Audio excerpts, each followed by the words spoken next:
नौकरानी एक घर के लिए कितनी जरूरी होती है, आइए देखते हैं। अरे बहू, ये देख, सारा साबुन बर्तन में रह गया। ये नौकरानी कोई काम नहीं करती, गंदा काम करके चली जाती है और ढेर सारा पैसा ले जाती है। अरे मम्मी जी, उसने तो साफ किया ही था। मेरे ही हाथ से इस ग्लास में सर्फ गिर गया था। अरे बस कर झूठी, उसे बचाने के लिए सारी जुगत लगा ले, लेकिन मैं तो इसे निकाल कर ही रहूंगी। हमारे जमाने में ना कोई नौकरानी थी और ना ही ये चिकने बर्तन। चूल्हे के जले बर्तनों को राख रगड़ कर साफ किया करती थी मैं। अरे माँ जी, मैं कहाँ बचा रही हूँ उसे। और वैसे भी आजकल नौकरानी जरूरत नहीं, स्टेटस सिंबल बन गया है। अब आप बताओ, मैं मुन्ना को नीचे घुमाने ले जाऊं तो लोगों से क्या बोलूं? झाड़ू पोछा खुद लगा रही हूँ।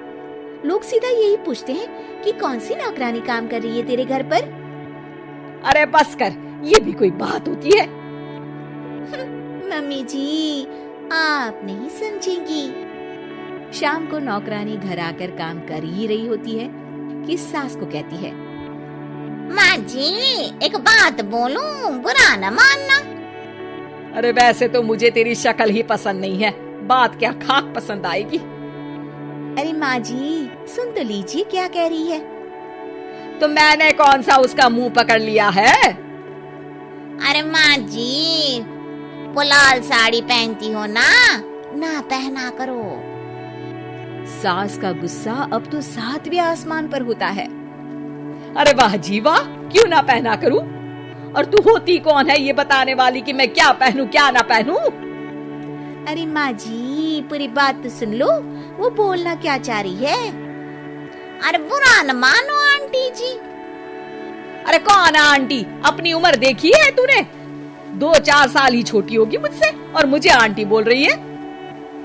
बहू सर पर हाथ रख लेती है। अरे अच्छी खासी उम्र दराज हो और आंटी ना बोलूं? मैं तुम्हारी बहू से भी 4 साल छोटी हूँ। क्यों दीदी? बोलती भी क्या, एक तरफ सास यानी पति की माँ, तो दूसरी तरफ नौकरानी जिसके बिना घर का काम नहीं चल सकता। वो दरअसल माँ जी की शादी भी बहुत जल्दी हो गई थी ना। अच्छा ये झगड़ा छोड़ो, ये बताओ तुम माँ जी को लाल साड़ी पहनने से क्यों मना कर रही हो?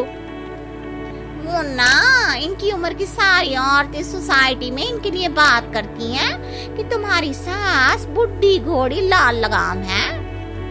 बहू को ये सुनकर गुस्सा आ जाता है। अरे वाह वाह, कौन बोलता है जी? खुद क्या है यहाँ की औरतें, बाल सफेद लेकिन टाइट जींस और कोई कुछ भी पहने। अरे पहनना हमारा निजी हक है, किसी को कुछ हक नहीं बनता कि वो मेरी सास के लिए कुछ बोले। मैं आज ही जाकर माँ जी के लिए लाल जींस लेकर आऊंगी, फिर देखो कोई क्या बोलता है। अरे चुप लाल जींस।